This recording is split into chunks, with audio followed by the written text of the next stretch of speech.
ముఖ్యమంత్రి గారికి అన్ని మాటలు పడాల్సిన అవసరం ఉందా? పిల్లలతో పిలిచి మాట్లాడొచ్చు కదా. అరే ఇంత దారుణంగా, ఇంత అన్యాయంగా హైకోర్టు ఎన్నిసార్లు తిట్టిందండి? ఈ హైడ్రాతోని వీకెండ్స్ పని చేసుకుంటా, శనివారాలు ఆదివారాలు పని చేసుకుంటా, కోర్టు సెలవు దినాల నాడు హైడ్రాతో మీరు కొడుతున్నారు పేదల ఇండ్లు, ఇంకోసారి పిచ్చి పిచ్చి చేస్తే హైడ్రాను రద్దు చేసి పారిస్తాను కూడా హైకోర్టు చెప్పలేదా? అయినా మీకు బుద్ధి రాదా నీ ప్రభుత్వానికి?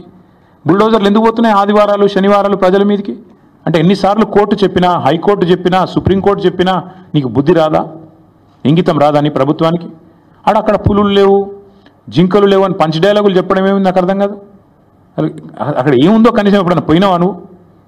పిల్లలు చెప్తున్నారు ఈరోజు ఫుట్బాల్ ఆడడానికి వచ్చినాడు, భూముల మీద కన్నేసినాడు, ఇప్పుడు మమ్మల్ని ఫుట్బాల్ ఆడుతున్నాడు, మా భూములు గుంజుకుంటున్నాడు అని పిల్లలు చెప్తా ఉన్నారు.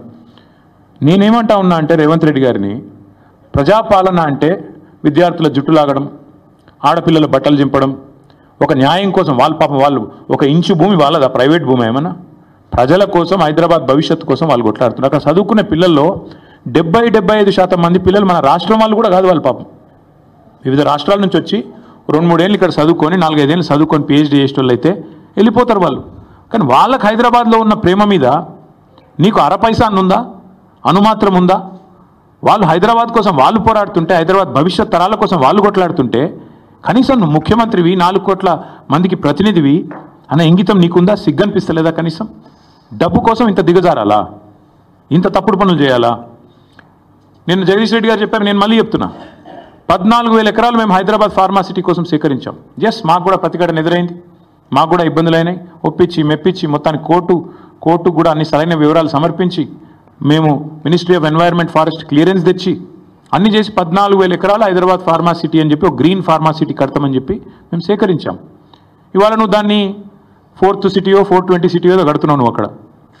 నేను అడుగుతున్నా, మరి అక్కడ 14,000 ఎకరాలు నీ చేతుల్లో ఉన్నప్పుడు, మేము వడ్డిచ్చిన విస్తరలాగా నీ చేతిలో పెట్టినప్పుడు ఈ 400 ఎకరాల మీద ఎందుకు పడ్డావు? అక్కడ 14,000 ఎకరాల్లో కట్టచ్చు కదా. నువ్వు కట్టే ఐటీ పార్కులు, నువ్వు కట్టబోయే ఏఐ సిటీ, నువ్వు కట్టబోయే ఫ్యూచర్ సిటీ కోసం 14,000 ఎకరాలు పెట్టుకొని ఇక్కడ ప్రజెంట్ సిటీని ఎందుకు ఖరాబ్ చేస్తున్నావు? ఉన్నదే అక్కడ లంగ్ స్పేస్ ఇది ఒకటి, 2,500 ఎకరాలు ఏదైతే అక్కడ హెచ్సియు చుట్టూ ఉందో ఆ పశ్చిమ హైదరాబాద్లో ఉన్న ఒకే ఒక లంగ్ స్పేస్ అది. దాన్ని ఎందుకు ఖరాబ్ చేస్తున్నామని కదా ప్రజలు అడిగేది. దాన్ని ఎందుకు ఖరాబ్ చేస్తున్నామని కదా పిల్లలు కొట్లాడేది. అక్కడ ఉండే జంతువులకు నోరు లేదు, నీ మంత్రులకు లేదా, నీ ఎమ్మెల్యేలకు లేదా? కనీసం ఒక్కరు మాట్లాడుతున్నారా? ఒక్కరికన్నా కనీసం బాధ అనిపిస్తలేదా? నెమళ్ళు అరుస్తుంటే, ఆ పశువులు పక్షులు గోల చేస్తుంటే, మా గూడు జరగొట్టద్దని ఏడుస్తుంటే ఒక్కళ్ళకు కూడా మానవత్వం ఉన్నవాడికి దేశం మొత్తం వినబడుతుంది, కానీ మీకు వినబట్టలేదా? అందుకే నేను రేవంత్ రెడ్డి గారికి చెప్పేది, పిల్లలు అడుగుతున్నారాడా ఏ యూనివర్సిటీ హే రియల్ ఎస్టేట్ నహి అని చెప్పి నినాదాలు ఇస్తున్నారు.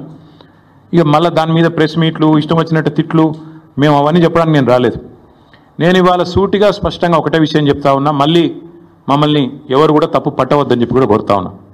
మేము మా పార్టీలో కూడా పెద్దలు కేసీఆర్ గారు నిన్న మొన్న మా పార్టీ సమావేశాలు జరుగుతూ ఉన్నాయి జిల్లాల వారీగా. అక్కడ కొంతమంది ముఖ్యుల్ని కేసీఆర్ గారు పిలిపించారు. హైదరాబాద్ సంబంధించి, రంగారెడ్డి జిల్లా సంబంధించి, రాష్ట్రానికి సంబంధించి ముఖ్యులను పిలిచారు. పిలిచి మరి ఇట్లా పిల్లలు ఆందోళన చేస్తున్నారు, మనం ఏం చేద్దాం, ఏం స్టాండ్ తీసుకుంటే బాగుంటుంది అని చెప్పి పార్టీలో కూడా కేసీఆర్ గారు చర్చించారు. చర్చించిన తర్వాత మేమందరం ఒక నిర్ణయం తీసుకున్నాం. ఆ నిర్ణయాన్ని చెప్పడానికే ప్రత్యేకంగా ఈరోజు ఈ ప్రెస్ మీట్ పెట్టడం జరిగింది. మేము అనుకున్నది ఏంటి అంటే, హైదరాబాద్లో ఈరోజు కాదు, మీరు ఒక్కసారి మా ట్రాక్ రికార్డ్ చూస్తే కూడా మేమేదో కొత్తగా ఇవాళ పర్యావరణ ప్రేమికులు కాలేదు, కొత్తగా మేమేమి మాట్లాడడం లేదు. హైదరాబాద్కి మా ప్రభుత్వం ఉన్నప్పుడు మేము చేసిన ఎఫర్ట్స్ వల్ల ప్రపంచంలో ప్యారిస్, బొగోటా లాంటి నగరాలను తలదన్ని గ్రీన్ సిటీ అవార్డు కూడా 2022లో మన ప్రభుత్వం ఆనాడు హైదరాబాద్ సిటీకి సాధించి పెట్టింది. హరిత విప్లవాన్ని సృష్టించింది తెలంగాణ అని చెప్పి ఆనాడు జాతీయ అంతర్జాతీయ media green revolution machine Kakatiya అనండి, హరితహారం లాంటి కార్యక్రమం నుండి దానివల్ల అద్భుతాలు సృష్టించిన తెలంగాణ అని చెప్పి మరి ఆనాడు జాతీయ అంతర్జాతీయ సంస్థలు రాశాయి. ఇది మీ ప్రభుత్వ రిపోర్టే, మాది కాదు.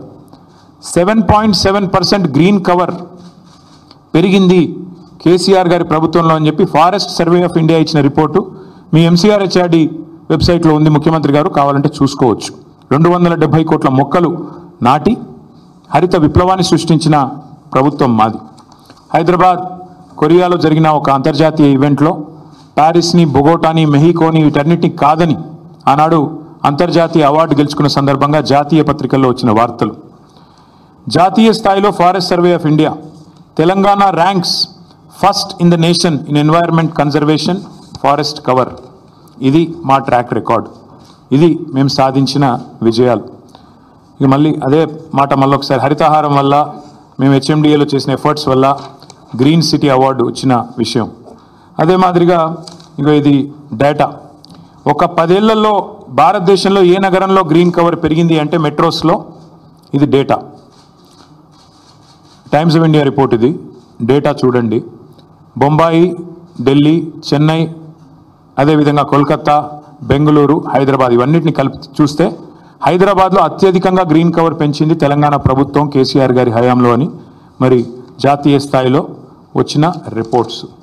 ఇక ఎంత పెరిగింది, ఎన్ని స్క్వేర్ కిలోమీటర్లు పెరిగింది తెలంగాణలో అంటే ఇదొక రిపోర్టు. ఇట్లా ఒకటి కాదు, నేను 100 చూపెడతాను. ఇది ఒక్క పిక్చర్ మీకు అన్ని విషయాలు చెప్తుంది. ఆ తర్వాత భారత ప్రభుత్వం చెప్పింది కూడా ఒక మాటలో చెప్తాను. This one picture will speak volumes. భారతదేశంలోని 28 రాష్ట్రాల్లో ఎక్కడ గ్రీన్ కవర్ పెరిగింది అంటే ఇగో this is Telangana and the growth, decadal growth of green cover in Telangana. ఇది భారత ప్రభుత్వం పార్లమెంట్లో ఇచ్చిన రెస్పాన్స్. 2021 జూలై 23 నాడు భారతదేశంలో ఏ సంవత్సరంలో ఎంత పెరిగింది గ్రీన్ కవర్, ఎంత పెరిగింది అడవి అంటే ఇది భారత ప్రభుత్వం 2021లో ఇచ్చిన రిపోర్ట్. అత్యధికంగా తెలంగాణ రాష్ట్రంలో పెరిగింది అని పార్లమెంట్లో ఇచ్చిన సమాధానం. బయోడైవర్సిటీని తెలంగాణ ప్రభుత్వం ఎట్లా కాపాడుతుంది అని చెప్పి వచ్చిన వార్తలు. అన్నిటికీ మించి మేమేదో ఒక హైదరాబాద్లోనే చేయలేదు. తెలంగాణలో మా ప్రభుత్వం ఉన్నప్పుడు ప్రతి పల్లెలో పల్లె ప్రకృతి వనాలు పెట్టి, చిన్న పల్లె కూడా 19,472 పల్లె ప్రకృతి వనాలు పెట్టింది కేసీఆర్ గారు. మొత్తం 13,657 ఎకరాల్లో పల్లె ప్రకృతి వనాలు పెట్టింది. పల్లెల్లో కూడా పచ్చదనాన్ని పెంచింది మా ప్రభుత్వం. మండల స్థాయిలో 2011 బృహత్ ప్రకృతి వనాలు పెట్టింది. మొత్తం 6,298 ఎకరాల్లో ఆనాడు కేసీఆర్ గారి ప్రభుత్వం. హైదరాబాద్ చుట్టూతా 108 అర్బన్ లంగ్ స్పేసెస్ క్రియేట్ చేసి వాటిల్లో కూడా మరి వేలాది ఎకరాల్లో ప్రజలకు కండ్లకోయ ఆక్సిజన్ పార్క్ కావచ్చు, ఉప్పల్ వైపు కావచ్చు, మీరు ఎటువైపులో పోయినా మొత్తం 108 అర్బన్ లంగ్ స్పేసెస్ క్రియేట్ చేసింది కేసీఆర్ గారి ప్రభుత్వం. అట్లాగే 1,00,000 పైచిలుకు పంచాయతీరాజ్ రహదారుల వెంబడ అవెన్యూ ప్లాంటేషన్ చేయడం జరిగింది. 12,000 కిలోమీటర్ల పైచిలుకు R&B రోడ్ల వెంబడ కూడా మరి మల్టిపుల్ అవెన్యూ ప్లాంటేషన్ చేయడం జరిగింది. ప్రతి ఊర్లో నర్సరీ ఉన్న ఒకే ఒక్క రాష్ట్రం భారతదేశంలో తెలంగాణ. 14,864 నర్సరీలు మున్సిపాలిటీలతో కలిపి, హైదరాబాద్తో కలిపి, ప్రతి ఊరితో కలిపితే దాదాపు 15,000 నర్సరీలు ఉన్న ఒకే ఒక్క రాష్ట్రం తెలంగాణ. 270 కోట్ల మొక్కలు పెట్టిన ఒకే ఒక్క రాష్ట్రం Telangana. That is our commitment. మాకేదో కొత్తగా ఈరోజు ఎన్వైర్న్మెంట్ గురించి మాకు ఎవరి దగ్గర కితాబులు అవసరం లేదు. ఇదంతా ఎందుకు చెప్తా ఉన్నా అంటే we have taken a decision as a party.